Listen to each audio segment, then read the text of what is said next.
So I was showing you that I have on two jackets because it's so cold. So I just kept putting on more layers today, and I'm gonna look like this Stay Puft Marshmallow Man because I have on so many layers because I'm so cold. Because we won't turn the heat on because we're cheap, and and if you're south of us, you're probably getting snow already. Our guest probably has started to see some snow already as well. Just a couple notes. Thank you so much to EB for doing all my graphics. His son Zach is our biggest fan. Thank you to Zach. Thank you to all of you for joining me. Thank you for because you guys are great. Because this makes what makes this so different from just a podcast is your participation. So thank you for always showing up. It's wonderful. I loved having you here. Please subscribe if you have not done so. Whether you're watching on YouTube or you're listening on Spreaker or Apple or StreamYard or Spotify, just please follow and subscribe and like the podcast. If you go back and listen to other ones or you go back and watch other ones, please like them. That's just the thumbs up sign on YouTube. If you go back and watch other ones, just hit the thumbs up. I appreciate that. Programming note, I will be on the Chris Salcedo show. I should be on Monday between 4 and 5 on Newsmax TV. Tuesday, there will not be a podcast because I'm heading to go to CPAC. And Tuesday night, I'm taking my girl Rhoda out to dinner because CPAC starts Wednesday. So I'm going to go down a day early so I can go see my Rhoda and take her out to dinner. So hopefully she'll want to go. She's not liking this weather. So we'll see. We'll see what happens with her there. Also, Friday, I am officially out of my sling. I don't have it on right now, but Friday is 3 months and I'm officially out of my sling. So I'm super excited. As you get older, the things that excite you are funny. All right, let's bring our guest in. You've seen this guy, you know this guy. Chris Tremoglie, thank you for joining me. I love it. I love the shirt. I Had to love kind of it. bring it after what happened over the Super Bowl Sunday. So Yes. I just love that. And I really wanted to have an Eagles fan on. And I had seen that you had posted that shirt right. on on Facebook or X or one of them, and you had posted that, right? Yeah, it was. I posted on Facebook. Actually, this was made by my friend. Shout out to Jennifer Manzo. I'll tag her this. She's the one that actually made this. But yeah, so when the whole thing happened, I just kind of I thought it was hilarious. And to Mayor Parker's credit, I kind of criticized her, but she's kind of played in to and steered into the whole the gaff there. So and she actually had a great line today, which I'll talk about. But yeah, when I saw that she was making this shirt, I just think it's. I mean, this is like going to go down in like cultural iconic history of the misspell and then having it out. So I just had to get the shirt. So I think it's fantastic. I think it's fantastic, and good for her for leaning into it. It's yeah, what so are you more going to do? But it's so Philadelphia. definitely. Just like the misspelling, the snowballs at Santa because you guys aren't known for your brotherly love, shall we Why, say? whatever do you mean? Yes. But I do love the name, the city of brotherly love. The irony is not lost on most people in that. I think things have changed a little. And my husband said to me, he goes, "Oh, I'm so happy." I said, "Why?" Well, he didn't say I was happy. He said, "What did he say?" He said, "I was starting to get worried because I didn't see any looting in Philly, but they're looting." So he goes, I kind of figured the looting and I didn't see any looting. So he said he felt better because he saw that there was looting. So it made him feel a little bit better about Philadelphia. So, but we have some, we have some viewers from Philadelphia. I know that All for right, good to hear. sure. Yeah. Suze is here. Sue is a big PHT listener. So Suze is here. Porchview Farm is here. She's looking forward to another interesting Tuesday evening. Dan, we are back. Is there child's game music playing? I forgot to thank Ron. Ron, who is squeaky here, he does that music for me and I can play it without having to worry about copyrights. So Oh, thank you, Ron. that's cool. I He was takes wondering where that came from. I saw that. I was like, wow, I feel like I'm playing like my Nintendo back in the day there. So, he takes classical music and then he does like I guess like a keyboard thing over it or oh, cool. something. We had one he did because he gave me 4 or 5 of them, and one of them was like a polka. It was like Mozart and polka. But it was great. So it was really good. Watching your back says fly, Eagles, fly. Yes. So, Yes, yes. No sound. You guys should get used to the no sound in the beginning because I always mute myself so I don't like talk when I'm in the background, and then I forgot to turn it on. So there you go. Dan says, you're up north. It's about 70 right now. Nice warm breezes today. I'm being a scooch. Mazel tov on the sling escape. Thank you. Suze gives us a woot. Watching Your Back has a t-shirt with that on it. So I wonder if it's your friend who made it. Right, there you go. That would be good productivity on her end. Bill says it's snowing in Whiting, New Jersey. That's the southern end of the state. And I've got a cat that wants to come here. You want to come here? Come on. Come on. Come on. Let's go. Make your decision. Come on. I don't know what his problem is. Snow just started in Edison Woodbridge. Oh, it should be snowing here. Unless it hasn't hit the shore yet. Why I'm excited about this. We haven't gotten much snow at all this year. What's it like? You're closer to Philly though, right? Yes, I'm in Montgomery County. Your husband went to Villanova, right? I went to Villanova. You went to, okay. Oh, okay. Well, even better. So you're a kindred spirit. So I'm going to go there. Well, you're going to have a podcast on what happened to their basketball program, because since Jay Wright left, it just went downhill. But that's another. Thank you. Like, I don't know that. I appreciate you telling me that, because I don't know that. What do you think? That's the only college basketball program in this city that's like worth paying attention to for the past 20 years or so, ever since John Chaney left. So, but yeah, no, I was you definitely. We're in Montgomery County, so it's about, I want to say I'm about 15, 20 minutes from Villanova. Last I checked, before I just took my dog out, it was not snowing yet before we started. So I don't know if it is now. Ooh. Yeah. But. I thought for sure. I thought you guys would be getting more than we are, but it's coming from the south, which is why I still thought you would start snowing there before it started snowing here. But I did not introduce you, by the way. For those of you who don't know Chris, he is a writer, journalist, and he's also an editor for the Washington Examiner. So you can find him there. If you go to WashingtonExaminer.com, just search on Chris Tremoglie. It's TREMOGLIE.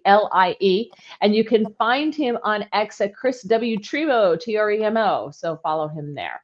Did I get it right? You did perfect. Thank you very much. I try. So let's talk. We got to talk about the game. We got to start off talking about the game. Yes. So I will tell you, we didn't care. We didn't care. Really? So even as a Villanova alum, you didn't care at all? No. I mean, it's not like Philadelphia sports teams or people in the area witness that many championships. So I think there'd be some kind of, sentimental attachment. It's been a long time. So, no, I was only there for 4 years. And yes, dear. Oh, no, he's fine. He's leaving now. It is snowing here. Oh, put the light on the front porch so I could see the snow. You turned it off. You're so cheap. I don't know if I can see it. Oh, it's snowing. I'm so excited. But anyway, so we watched the game. So we watched it just because I feel like you should watch it. And I wanted to see like the national anthem, that kind of thing. And the first thing I see is that damn black national anthem. Yeah. I'm sorry. That drives me crazy. And of course, all the trolls come out on Twitter, and they're always anonymous accounts, and they're always telling me that I'm a racist. And I'm like, no, it's literally the opposite.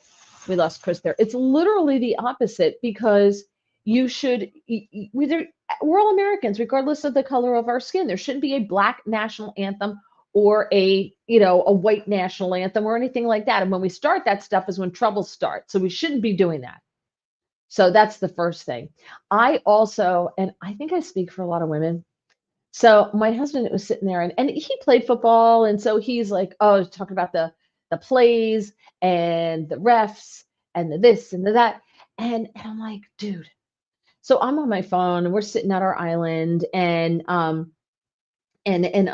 just I play like a little game on my phone when I'm really I'm listening, but and he keeps saying, and I'm kind of behind him. There you are. Yeah. So I'm kind of sorry. So that's okay. We sit at our island, we're watching the game, eating, and my husband's telling me about all these the plays and the this and the that, and every now and then I go right, and finally, just before halftime, he finally looks at me. He goes, "You don't care about this, do you?" I'm like, "No, I don't." was just like, I can't believe it took you this long to figure out that I don't care, right? Like, how long have we been together and you just figured out now that I don't care? So, so yeah, we were not into it. So the Black National Anthem started it, which I think is super racist and it's divisive, and I don't think we should do that. They did it beautifully. It was beautifully produced. It was beautifully sung. I'm not taking anything away from those performers, but I find it unnecessary. I think it's pandering and divisive. So I didn't like that. wholeheartedly agree with you on that. There's no need for it. It all started after the whole George Floyd riots, and then the Right. NFL kind of just got involved with this whole Black Lives Matter propaganda, and then I think Jay-Z got in charge of, and Rockefeller or whatever records or company that he does, he kind of got involved in producing the entertainment for the NFL. So all of a sudden they started. I've heard of that song for a while. I mean, I'm pretty sure we've sung it when I was in grade school and choir and whatnot.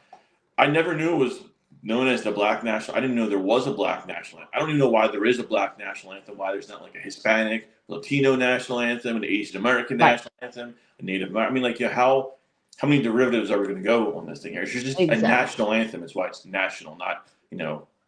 So yeah, I agree with you wholeheartedly, and I think any objective, normal person would agree with you in that. That's not racist. That's just common sense. When you're doing it to be a specific demographic, it's divisive in nature. So it's to argue otherwise is just you're kind of intellectually dishonest.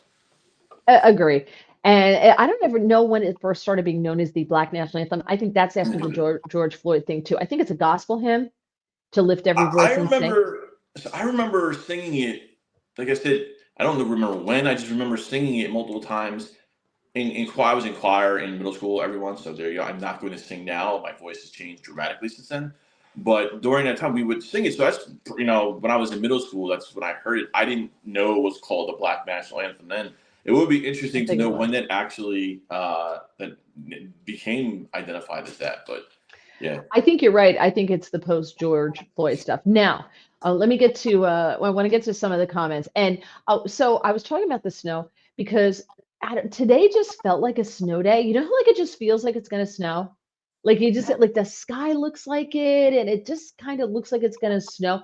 So I went to physical therapy early, and it looked like 9 o'clock, and it looked like the sun was trying to come through the clouds, and I'm like, oh, maybe it's going to burn off like it's the summer, like it's going to burn off, and it kind of brightened up a little bit, and then as the day went on, it got darker and darker, and it just was cold. It's that raw, that damp cold that goes through you, even though it was 35 degrees, so it wasn't freezing, And so it just felt like I'm so anticipatory of the snow. So I'm so excited about it because I don't have to go anywhere tonight or tomorrow. So when you don't have to leave the house, you love the snow. That was good. Yeah. So super excited about that. I'm just going to have to put on another sweatshirt tomorrow that it gets any colder. Snow's great when you're a kid in school and when you're an adult that doesn't have to be on the road. Other than that, or when you're skiing, other than that, snowing's kind of not as fun as it used to be. Yeah, but we don't get it anymore. We don't get snow anymore. Where I am, it goes to the north of us or it goes to the south of us. And so getting 3 inches is kind of cool. Yeah, no, you're just right. There has seemed to have been a decrease in snow. I think 4 years ago was the last time we had that huge blizzard. And I think you probably weren't in because it hit the whole East Coast. We didn't get it. I don't think we got it. We haven't gotten really good snow in a while. We had 16 to 20 inches of snow somewhere around here. Yeah, we didn't get that. That probably went south of us. I think that went south of us. It went out to Atlantic City and that area and went south. I don't think we got that. I would remember that. Well, that was the last major snowfall I remember in this area. So let's see. Okay, Star Driver says, I'm here listening for a bit on home time. So working with my Freedom Seed dispensers, 34, and I think Freedom Seed dispensers, I think he's probably loading magazines is what I think is happening there. Gregory says, come down to Central Virginia. I've got 5 inches drifting over the bottom 2 steps of the side entrance. I know you guys are getting, it started snowing in DC this afternoon, and they're getting 5 inches of snow. Star Driver, about the halftime show, how did the guy get on stage with the Palestine flag? No one gets near that field without credentials. That's a great question. That's a really great question. That is, because I know firsthand how difficult it is to get credentials to the Super Bowl, because I tried to do it myself, and they run FBI background checks. You have to fill out all this information So that was kind of, I don't think it was in conjunction with the halftime show, but I definitely think there was someone sympathetic to the cause that had to have, helped them and aided them in their effort there. You know what? I'm so glad you asked that question, Star Driver, because I didn't think about that until just now. And they should find out who that was. People should be outraged. They should find out who that was, but nothing's going to happen. If it was a big Trump flag, the guy Right. would be in the DC gulag by now. But what did you think of the national anthem? Some people trash the national anthem. I thought the guy did a fine job. It's a hard song to sing. It was no Whitney Houston, but it was fine. I didn't think it was terrible. I don't understand why I was people were kind of trashing it. indifferent overall. I was indifferent. Like I wasn't particularly moved where I was like, oh my God, that was like so great. I also didn't like listen to it and say, oh, this is the worst one I've heard of all time. So I just kind of Right. thought it was the national anthem. It was sung, business as usual, business as usual. And it kind of just went on. And so I didn't really have that. My thing was, I thought the halftime show was atrocious, but Oh yeah, we're gonna get there. We're gonna get there. national anthem, I loved the marching band. I love marching bands. I love a good drum line. I love the whole thing. I was the drum majors, the whole. I loved that. I thought that's fantastic. That just makes my heart happy when I watch the Macy's Thanksgiving Day Parade. That's what I look for. Is when's there another marching band coming? That's what I want to see. So that made me happy. I thought they did a great job. I thought those kids did a great job. So that was good. So the halftime show. mhm. So all right, here's the thing. I'm old. I get it. I get that I'm old. You don't have to tell me I'm old. And no, old people didn't like the halftime show. I gave it a fair shot though. Like I was totally open-minded about okay, because what do I know about Kendrick Lamar, right? That's who it Yeah. was. All I know about him is he's had a baby with one of the Kardashians. But then again, there's a lot of men who have had babies with one of the Kardashians, right? So that's all I know about Kendrick Lamar is he's had a baby with a Kardashian.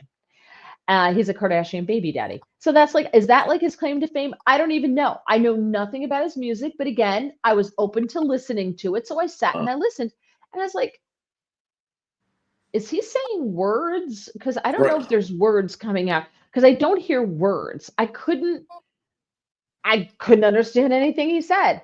So I punched out. I was like, I don't know what's happening here. No, I Walked agree. away. I actually did not know about him and the whole Kardashian thing. I didn't have it. The only thing claim to fame I knew with him was he was having this beef supposedly with this other singer rapper Drake, and that was like a main thing going into it. I sort of kind of heard about that. I don't know the details of it. I don't really care about the details of it. So I knew that was like part of the pop culture phenomenon with him, and he apparently made during his performance some kind of like dig at Drake that people were talking about. All the young How would rappers I know? going around. So I heard a couple of his songs. I know in Creed 2, I think he had a couple songs which were there. So I've heard of it, but I just really, you were saying, I couldn't really understand anything he was saying. And I don't think he's so popular as far as like mainstream popularity that people would be like bobbing their heads like, oh, I love this song. I can't wait for this performance. I think he has Right. kind of a niche, like, audience, and he's done well. I mean, however one views like winning Grammy Awards, he's pretty successful in that area and pretty successful in the hip hop community as far as sales. But like last year, I think it was when Usher performed.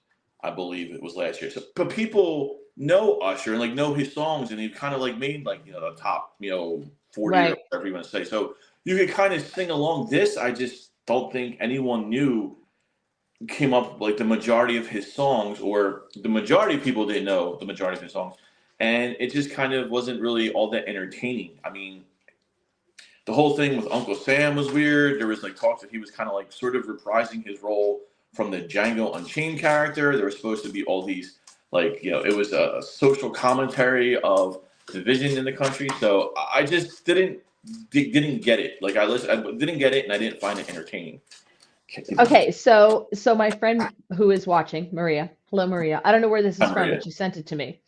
Samuel L. Jackson playing Uncle Sam, aka the House and like he played in Django, Okay, that's what I heard too. right? Yeah. Okay, so we both are. Samuel L. Jackson warning Kendrick to play the game white America wants us to play and not be ghetto. the Squid Games stage, which symbolizes the rich killing the poor. I Okay. don't watch. I don't watch. Neither did Squid I. Games. Didn't see that. So The dancers in red, white, and blue representing the American flag, right? uh, Where does it go? Okay. The stage also being a prison yard where his black performers harmonized while he rapped, protecting black women like Serena Williams after the disrespect from Drake. So there's the Drake reference because Serena Williams was on the stage. yes. So wow, I didn't know there were so many different levels of symbolism here. I'm not done. Oh, okay. Continue. Sorry. Hold on. Once reminding Drake and America, quote, they not like us. Y'all, please, this is bigger than rap. So I don't know where that's from. Maybe Maria, maybe you can text me and tell me, sweetie. I don't know where it's from. So, yeah. So that's. I knew that his main hit was "They Not Like Us." I think the title. I've heard of that. I've heard that song before. Not so much that I've heard it that thinking like, oh, this is a hugely popular song that people would like to enjoy. But yeah, I had no idea there were all these. Actually, my mom sent me something last night, texting me that she said she read somewhere saying that there was all this like symbolism and hidden messages. So shout out to mom for being ahead of me on the pop culture there. I know. I kind of said that. What are you talking about? This is not true. But clearly, I got egg on my face on that one. Had no idea there was like all these hidden messages and whatnot. But yes, then again, it just kind of goes to the point of like, how is that entertaining for the entire country? That basically right. appeals to a certain percentage of the population that thinks all those like social commentaries was apparently the messaging in there, if that was true, is what it is. And that's what I'm saying. Like, that's just not entertaining overall. Like, I know people have tried to say, oh, I know like white people don't like rap, so that's why they didn't like Kendrick Lamar. And again, I don't think that's true because there have been rap performances. I know a couple of years ago there was Dr. Dre, Eminem, Snoop Dogg. They performed. That was widely viewed as entertaining, and I thought it was entertaining. I just think it was just the catalog that Kendrick Lamar has is not really popular to a majority of the people or music listeners. Where it was just kind of, you listen to it, and you're like, oh, I could get into this. That was great, and that's where I kind of think it went astray and sideways. Apparently, with all the whole symbolism here that I didn't even know it was into, that just goes. Yeah, I don't know where that came from. So that's not necessarily gospel. I knew the thing about Serena Williams there because she apparently did the dance there. You know that? Serena was doing some dance. Okay, so apparently, my friend Maria says Lenny Kravitz would have been great. Exactly. She said this is from a friend of hers who is black, and she voiced the opinion that she didn't like the halftime show. Okay. And so she was being schooled. This was sent to her from her friends that it's much more than what you think it is, and they were trying to school her. Yeah, I'm like, she's black and didn't like it. So okay, and that may very well be true. The thing I thought that was weird was that there was a lot of feedback on and criticism for Serena Williams for doing the Crip Walk. I think the dance is called. Yes, that's it. The Crip Walk. Yeah. And it's obviously in relation to the Bloods and the Crips and the gangs in Compton. The thing that I found out later is that apparently Serena Williams' eldest sister was murdered by a Crip in like 2000, Crip member gang in a drive-by shooting that went awry, so to speak, in 2003. And I'm just like, if you're doing a Crip Walk, you're basically celebrating the gang that kind of murdered your sister. I thought was just kind of an odd selection to do there. And there was also the commentary that she was there because she used to go out with Kendrick Lamar's rival Drake, and this was supposed to be kind of throwing it in his face. But she's also married, so there's also Stephen A. Smith brought the part up when he was saying, "Why are you trying to get revenge on your ex when you're married with kids?" So it was just kind of, I don't know. I like this thing, a big hot mess, Yeah, and you're right about the the sister being killed, and she's taken a lot of criticism for it. Yes, that to me would be like, why would you do honor You know, that would be like me, someone having a member murdered by the Italian mob, and I'm celebrating like, you know, Godfather or Goodfellas or something. It just wouldn't really kind of make sense. It just seemed like in poor taste, but whatever. Yeah. Jimmy Williams is a billionaire, and I don't think she cares what we all humble people think. So. All right, so let's see. Let's get to some comments. Lots of comments. Dan, regarding Oliver, who made a brief appearance and wanted his head scratched. Do you do the chin scratch? They do. They love the chin scratch. He gets a massage every night. It started his head, goes all the way down, and he sits in. And he loves that. So, Chris, does Doge save us $1 trillion right off the bat? And with tariffs, do we get reduced taxes? I'm not quite sure the value. There's a lot going around on how much it's actually saving. I mean, at this point, what they're discovering, though, I think should be highlighted, and the fact that all these government programs, specifically left-wing ideological, you know, programs that align with that, we're receiving all this money from the government, should raise, you know, a whole bunch of red flags, and good that Doge discovered this, because I've always wondered, how is left-wing ideals so prevalent in government? How come they're the only ones getting funded in schools and part of educational programs? And now we kind of know, because this is what's been discovered through Doge, is that they kind of had, you know, a funnel going directly from the government to kind of advance their ideals in politics there. And that's the big thing. So as far as how much we're actually saving, I don't know. I don't want to comment, because I don't like to comment on things I'm not 100% sure about. But I mean, it is, you know, ultimately, and it's still also relatively new, so we don't know the final amount that's going to be saved. But, you know, at this point, they're doing yeoman's work there as far as all the discoveries they're making, and they should be applauded, I think. I agree. Oh, well, we're going to talk about that. We're going to talk about that coming up. I just wanted to get to the comments. Dan kicking it off early. Dan says, we used to sing that anthem in commie camp, the Black National Anthem, Kinderland, Sylvan Lake, New York. It was not considered an anthem, though. Suze, it's not a hymn. It's a hymn. It's not the Black National Anthem. Okay. Star Driver says the NFL caught a lot of flack for it this year. Squeaky says, who does the music? Still trying to figure out where is this said Black National Anthem comes from. I have that for you coming up. Dan, Chris still sings, but he's bass. I still do. An off-key bass. Off keys. Poor Drew loves snow like me. It's been snowing since 1 p.m. Nothing beats Lake Effect, though. Good for you. She's down south. I think she's in West Virginia. Watching your back, I thought America the Beautiful was great. That was very good. Yes, that was something that I would say that actually, like, oh, that's a good performance. That moves me. I would agree with that. You know what else was really good that we didn't talk about? Did you see Lady Gaga before the start of the National Anthem when she performed in the street on Bourbon Street in New Orleans? No, I didn't see She wrote a beautiful song, and there were like police officers and rescue first responders and everything there. The song she sang was so beautiful, and she had just written, it was a new song, and it was like "Take My Hand." It was just gorgeous. Absolutely. Oh wait, was it the one from Top Gun? I don't know. Oh, okay. So there was the Top Gun Maverick. She did a big hit song for her, and I think "Take My Hand" or "Take Your Hand" is the name of the song, I believe. Lady Gaga Super Bowl. The tribute was a tribute to the New Orleans terror attack victims. Okay. No. Oh, what's your dog's name? Starts with a K. Kitt.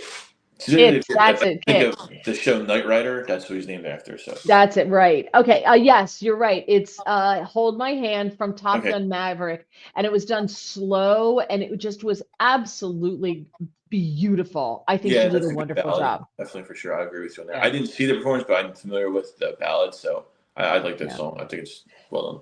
Gregory says it was the Star Mangled banner. What did I miss? So many people are criticizing it. I didn't think it was bad. Yeah, that's what it didn't really. I was indifferent on wasn't, because you basically either know if someone's really, really good or really, really bad, and when it comes to, especially to the National Anthem performances. And this, I just thought, I was like, oh, okay, you know, went off, did well done. Nothing that I was memorable from it where I could say, oh, do you remember when they held the land of the free? Like, no, it was just kind of like, Yeah. went off, and I was like, okay, nice, you know, it's no big deal. Yeah. It was good. Mangle Mush said, "Dude did a fine job on the anthem." I agree. There you Watching your back, I always wanted Metallica to be on the go. halftime show.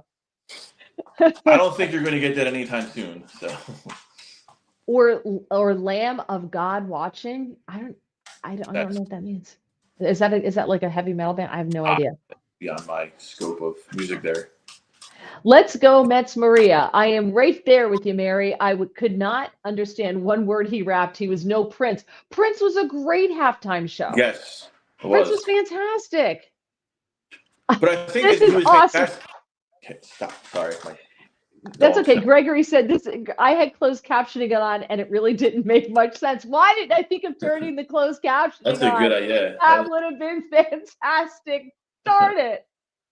I wish It's I just been could. like one big question mark, I think. Yeah.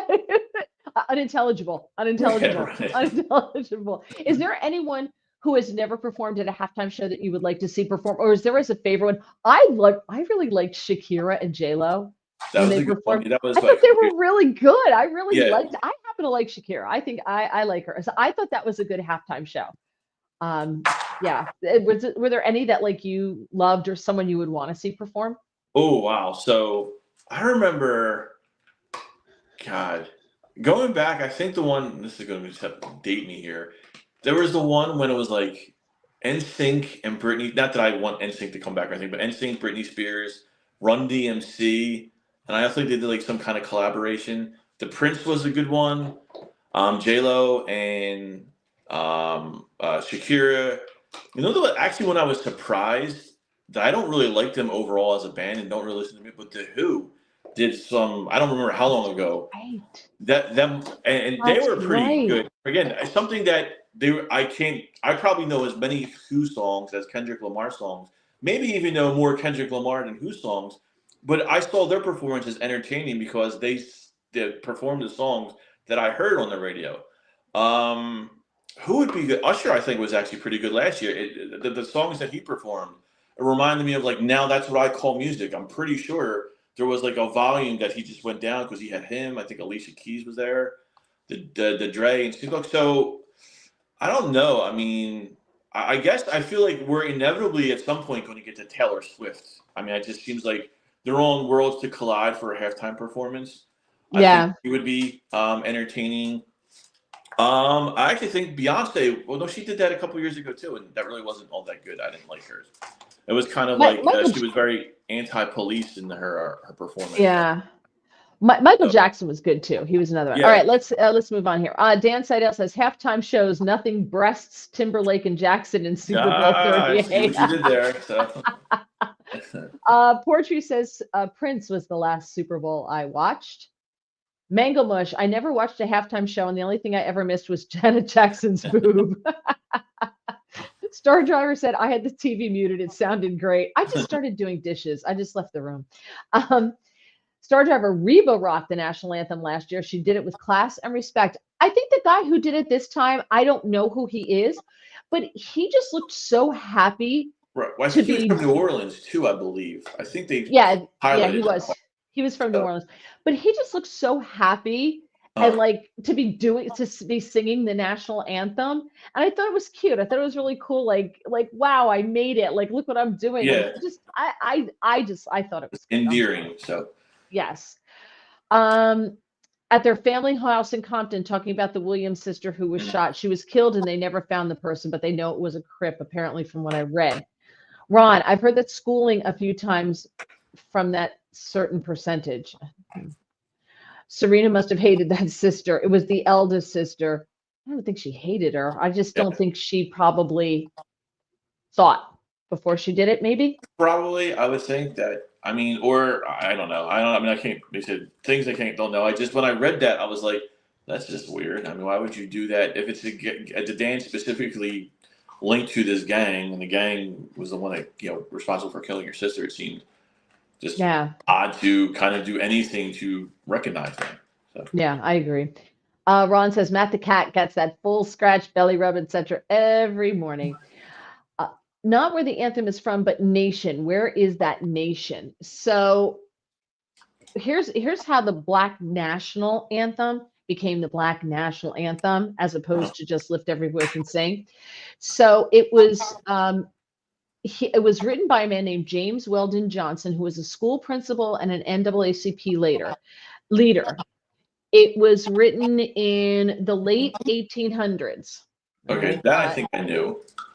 All right. And he wrote the words as a poem to commemorate the birthday of Abraham Lincoln.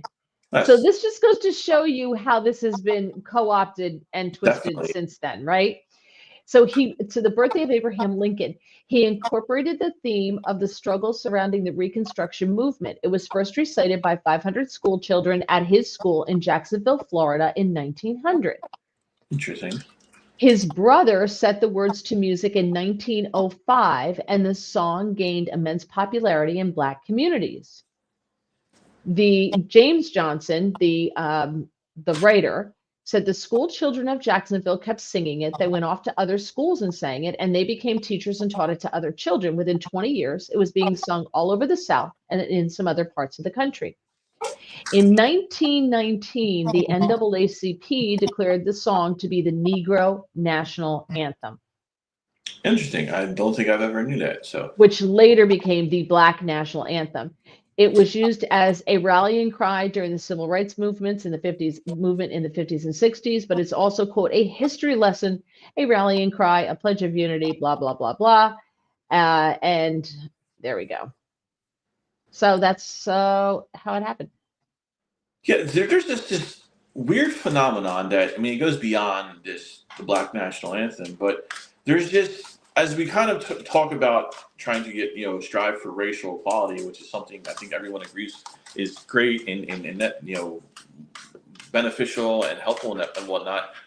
But it's like, why do all these things kind of seem to harken into the past when things were bad? It's like they constantly want to recall the horrors and not celebrate, the progress that we made. And that's what I don't ever understand.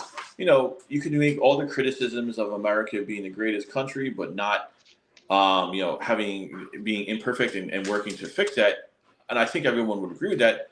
But it's like, why are we constantly trying to go back to when things were bad or recall when things were bad? Why not? Because if you can't keep people because it's about dividing people. If you keep people divided, it's Cloward Piven strategy. Divide people; they're easier to control because they're fighting amongst each other. They're not watching what you're doing. And there are a lot of race grifters in this country who make money off of keeping the whole race hustle going. Speaking of which, in 2021, Jim Clyburn sponsored a bill that proposed that Lift Every Voice and Sing be designated as the national hymn of the United States. It hasn't gone anywhere because people on both sides have called any official designation separatist. And so it hasn't gone anywhere, thank goodness. I don't need to be divided any more than we already are. I don't think that that's necessary. All right, let's get to some more comments here. Let's see. Suze says, Kitt was all over you the last time you were on. Oh, he's here now. Trust me. I've just been feeding him bones and treats, so he hasn't really tackled me. But and can't you just put him in another? He's right here. You could see he's at the bottom of the screen. Oh, yeah. There he is. Get some entertainment. Dan says, Chris's dog wants a chance at the mic. Manglemush giving Suze a woot, and she's returning it. Let's Go Maria says, Tom Petty was a great halftime show. I don't remember Tom Petty. I don't remember him. I feel like he would be good, but I don't remember. I don't remember that one. When did he perform Let's Go Mets? Oh, Mets. Ugh. Anyway, Let's Go Mets Maria. When was that performance, if you can recall? I'm sure she knows. Let us know. Let's Go Mets. Ron, darn, I turned in late and missed the Star Spangled Banner rendition. Wondering why some folks didn't like it. I don't know. Suze loved Tom Petty. I wonder if Tom Petty, before he died, remembered that performance. Right. We may not be the only ones. Right. Dan says it's a very decent song, Lift Every Voice. It's been co-opted. Manglemush, Chris, dwell in misery rather than looking towards joy. It's so funny. And Manglemush just put this into perspective for me, so thank you. And Chris, you're right with what you said. It's why do they keep looking to the past? And it's so funny because do you remember when Kamala and Harrison Walsh tried to make it all about joy? We're about joy. Instead of we don't have issues, we're about joy. Yeah. But nobody believed it because they're just such joyless people They have to manufacture joy, and they have to tell you we're joyful, we're joyous. Yeah, Oprah's up there going joy, and everybody's looking at this going, I'm not buying any of this yeah. because at their base, at their heart, they're miserable people. They just are. Absolutely, nailed it on the head. Absolutely, they are, and it's like their manufactured joy was like kind of. Have you ever read the book Animal Farm or seen the animated movie? There was like, I read the book. okay, so it was like the joy that the pigs put on, for the animals when they could control over it. It was all just you're miserable, but we're going to make you think you're joyous and happy and joyful, and that's what the tenets of their campaign was about. Was like they were so angry and miserable and constant. Here's Kitt, by the way, everyone. So Kitt. Oh, there's Kitt. They were kind of constantly listing their grievances, but saying that they were joyful while simultaneously saying how angry they were. It was just like, it's ridiculous. I mean, there's no other way to describe it other than ridiculous. So it's very let 'em eat cake. yeah, that and social engineering to try to make them feel like they're on the right side of history when it's just kind of like they're just trying to cling to the past. It's like the arguments they make today should have been made 70 years ago. Right. Like all the things, it's like not really relevant in 2025. So No. it's just not. Well, it wouldn't fly 70 years ago, and it wouldn't fly now.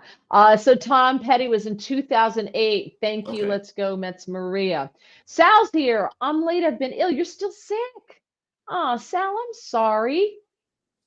There's like a cold going around, and there's the norovirus. I think that's kind of petering out. That was the stomach one that was really, really bad. I know a couple of people who had that were really sick. And then there was a cold going around that was a good. Now there's supposedly a flu going around that's just going to knock you on your butt. So feel better, Sal. I'm sorry. Manglemush says feel better. Dan, joy like the Eloi in the time machine, the giver, Jewish crap again. Gadank.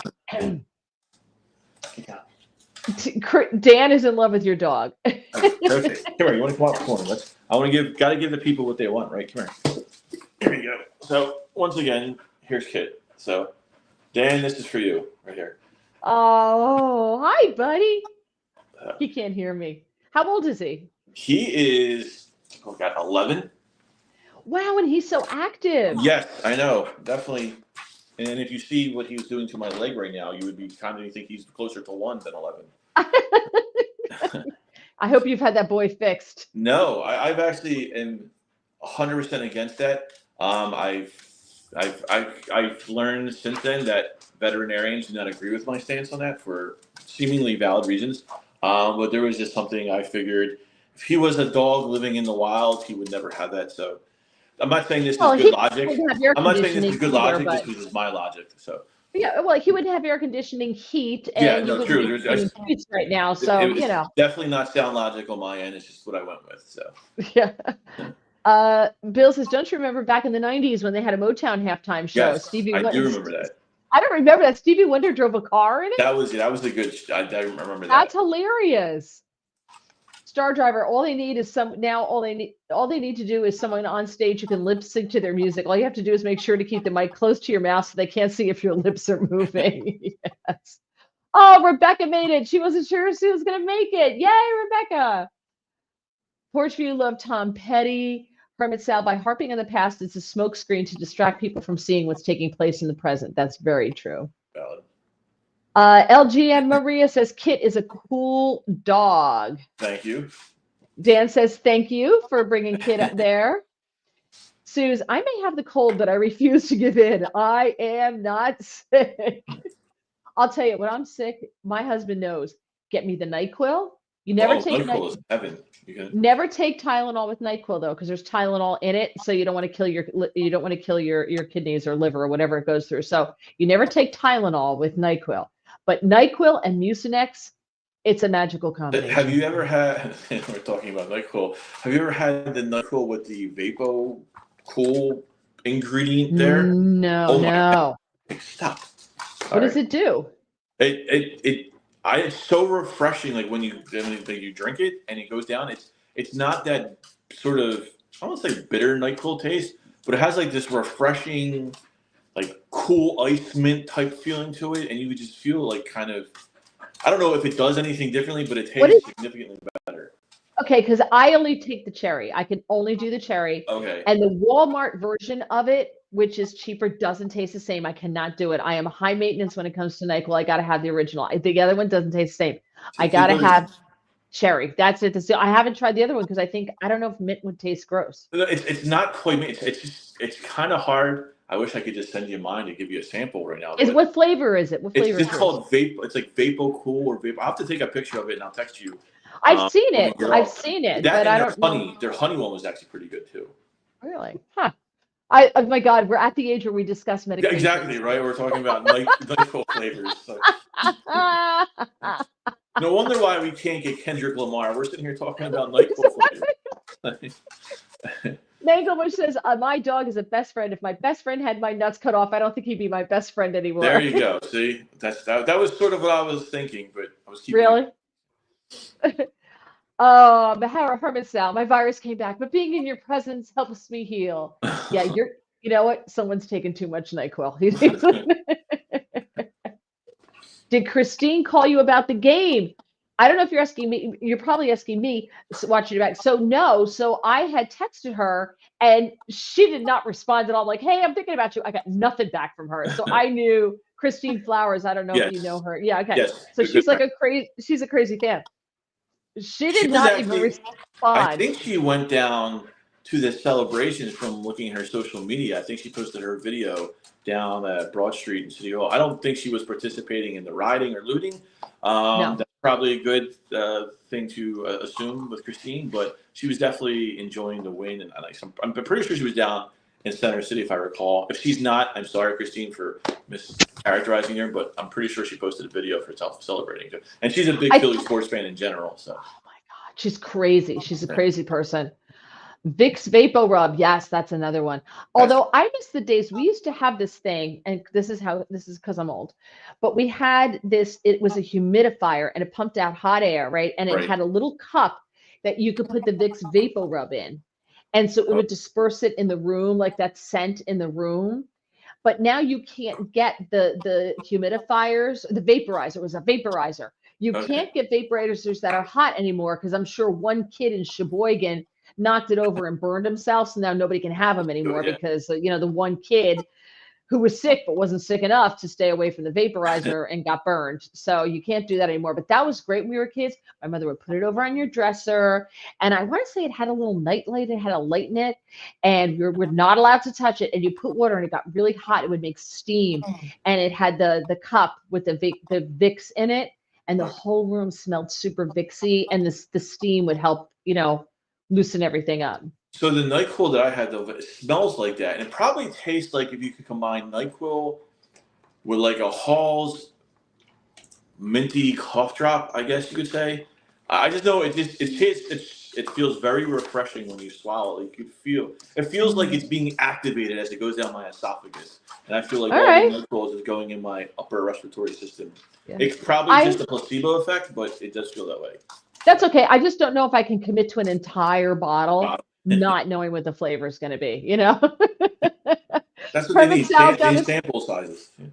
Oh, that's what I need. Sal says, I'm going to start taking Jack Daniel's No. 7 whiskey to improve my health. He's the smartest one of all of us. Rebecca says, Vicks Vapor tablets are really nice to put in the shower to help with the stuffy nose. So it's the same concept as what the vaporizer was as that. Suze, we have that. Always have a warm air vaporizer. I don't think they make them anymore. I don't think they do. Yeah, I haven't had one of those probably since I was when I was singing Let Every Voice and Sing was the last time I probably used a vaporizer in my life, if I recall. Yeah. Back when you were a small black child. Dan says eucalyptus is a fantastic decongestant. It is. So I quickly want to get, because we don't have a lot of time here. I don't know if you saw this story, but the Department of Homeland Security told Fox News that 4 employees are being fired today for circumventing leadership and unilaterally making the egregious payment for hotels for migrants in New York City. I did come across that. Yeah, that's kind of what happened. I think a lot door, which what Trump is cracking down on, and what Doge is cracking down on this time around, because that's what's been going on.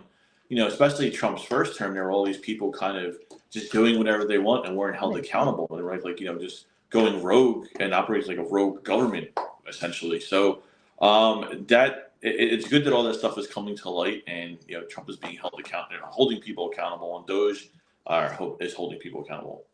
Yeah.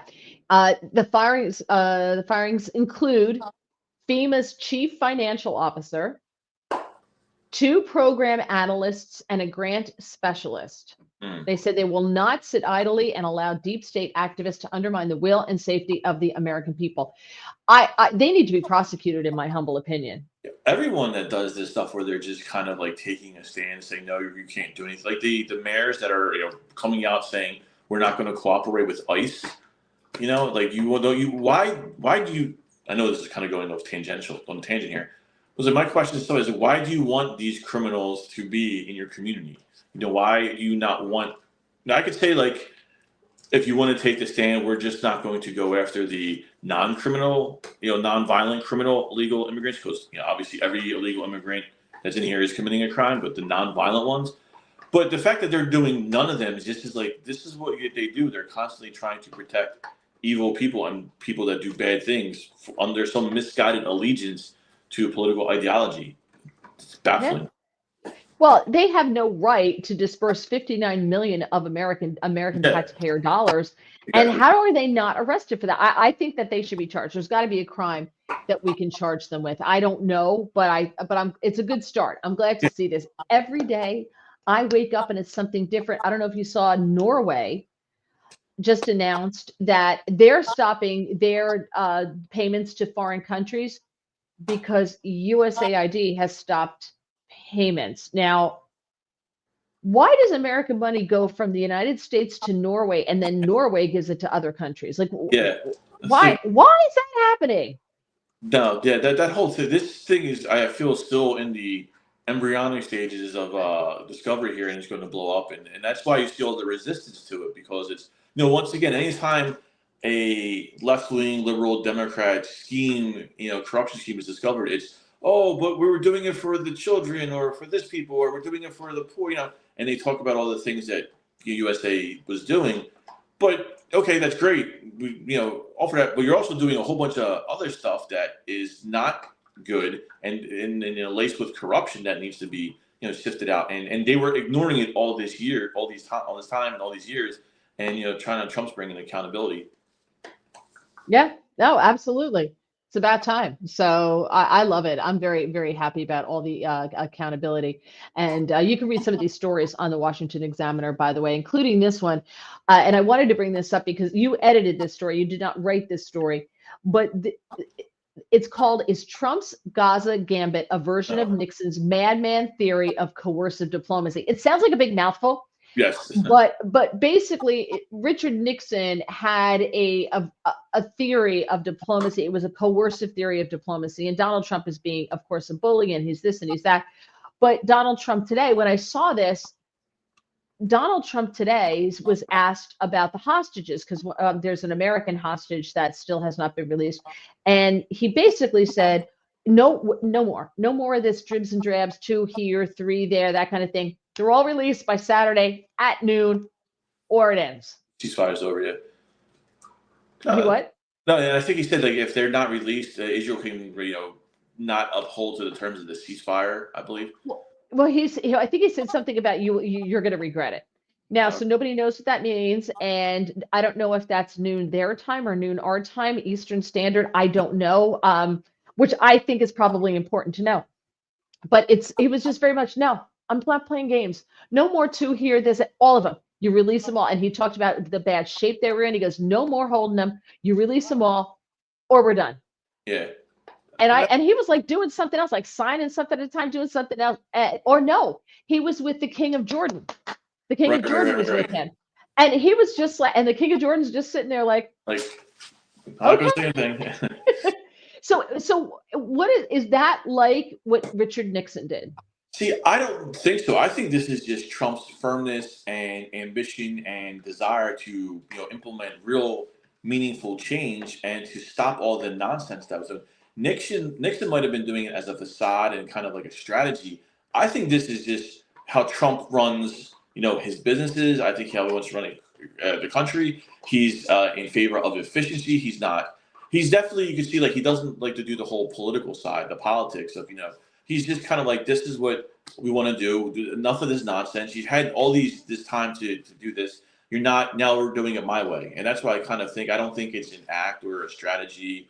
I think it's just how he is, and this is what he knows needs to be done to get things accomplished and get the government running efficiently and get things done efficiently throughout the world, whether it's domestic policies or geopolitics. It all kind of needs to be a kind of a firmness that Trump brings.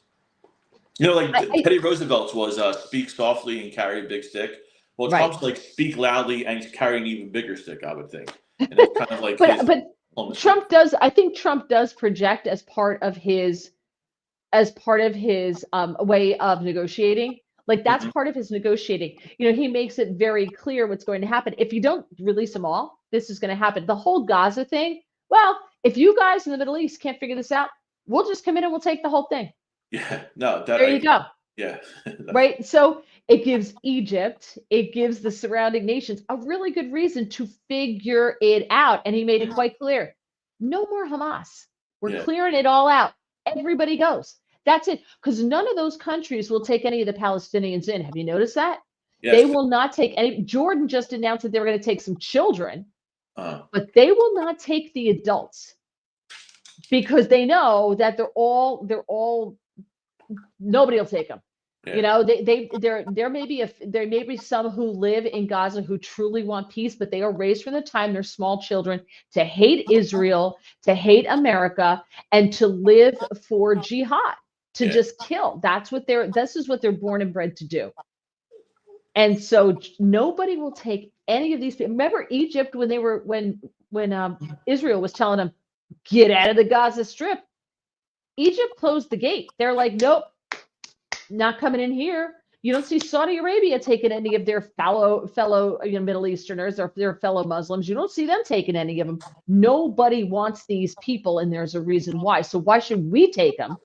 And why should we allow that to continue to fester from generation to generation to generation? They're proud if they have a son who dies or a daughter who dies, waging jihad against the evil Satan. The family gets paid money. They're taken care of for the rest of their lives, and they're happy and joyful. So joy again, right? Yeah, but I think Trump projects this as a way of saying, "Here's the deal. We'll just come in and take it.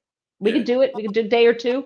We are just going to wipe it off the map. We're done, and we'll make it the. What did he say? The Riviera of the Middle East. Yeah, it's common sense and confidence in leadership, which has been lacking in this country it goes beyond Biden for sure, for quite a long time. So I think that's what people want to see is decisive leadership, and we're not playing around anymore. This is what we want to get done. None of this nonsense of we'll do this, we don't want to offend this, we don't want to offend this. We gotta look out for everyone else's self-interest except our own. And now it's just kind of like, no, we're doing this because this is what benefits the U.S. I don't know if you got to see J.D. Vance's speech before the AI summit in Paris last. It was unless you were up at 4:30 in the morning, you probably didn't. But he basically said it was the summit being held by Macron and Prime Minister Modi of India, and they were talking benefits. Basically, it was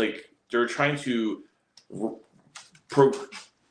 promote themselves as leaders in AI in the world, and it's going to rival China. And Vance kind of went there and said, no, I'm here because I'm here for U.S. interests for AI. This is what we're doing. We're doing it because the U.S. is going to be the worldwide leader in this, and everyone's going to want to come to us. And he's basically telling all these dignitaries and statesmen, the U.S. isn't playing around anymore. This is what we're doing. We're looking out for our own self-interest. And I think that's what a lot of Americans voted for, and I think that's what a lot of Americans want. So it's good to see for a change. Yeah. All right, let's wrap up some of these questions and comments, and we're out of here. Dan, there it is. Dan says, Norway gets a VIG. Everyone gets a VIG except citizens. And he said, I want ears, Vietnam reference. I don't know what that means. And it sounds gross and I don't want to know. Sal, these renegade federal employees who misuse our money need to share a cell with Bubba. Yeah, they've got to be made examples of. Now Tax USA sliding in under the radar. Thank you so much. I'm glad you joined us. Dan, Trump's Gaza plan is a population transfer variant, allowing them to maybe come back. Transfers have always occurred in wars. Ron says it's time for the Kraken. Herman Sal says Hamas is going to hold on to some hostages as insurance against harsh Trump action. Probably. I don't know. I don't think you can trust them to release all the hostages. I just don't think you can. Yeah. They'll tell you, but I don't trust them. Suze, like the picture of the terrorist's home, left it there and walked away. Right. Remember? You know what she's referring to? No. So Trump was meeting with someone from the Taliban. Remember the left gave him so much, they gave him crap because he met with the Taliban, the leader of the Taliban. Okay. How dare he meet? And he told them what he was going to do. And he said, oh, how do I, it's something like, how can I believe you that, you know, you're a bluffing or something like that. And Trump asked somebody for a picture of him, and he takes it out and he puts the picture on the desk and walks out and says, come on. And he takes everybody and they get up and walk out of the room. It was the picture of the Hamas leader's home. Oh, I didn't know. I wasn't familiar. Yeah. That's pretty cool. Yeah. And he just picked everybody up and they walked out of the room and left it on the desk. And it was great. It was like, this is where him growing up in Queens really comes in. Yeah. Right? Right? Like it's a very East Coast feistiness. Yeah. Exactly. For sure. He's dealt with the mob. He dealt with the mob. He knows. Yeah. And he learned. So he left the Hamas, the Taliban leaders. That's pretty funny. Yeah, you could. I'm probably telling it wrong, but that's the gist of it. Thank you for reminding me of that, Asuz. Porchview Farm says Gaza was part of Jordan. Egypt has never wanted them. Who would? Sal, common sense and what is good for America is viewed by the hardcore leftist Dems as anarchy. Yeah. Rebecca's got to go. Thanks for stopping by. We appreciate you. We're all getting ready to go. Sue says goodbye. Squeaky says that neglected story, the West Bank. Abdul. Yes, Abdul. That was it. Yes, Gregory. Abdul. He tells a story about Abdul. Yes. He told this last year at CPAC, or was it last year at CPAC?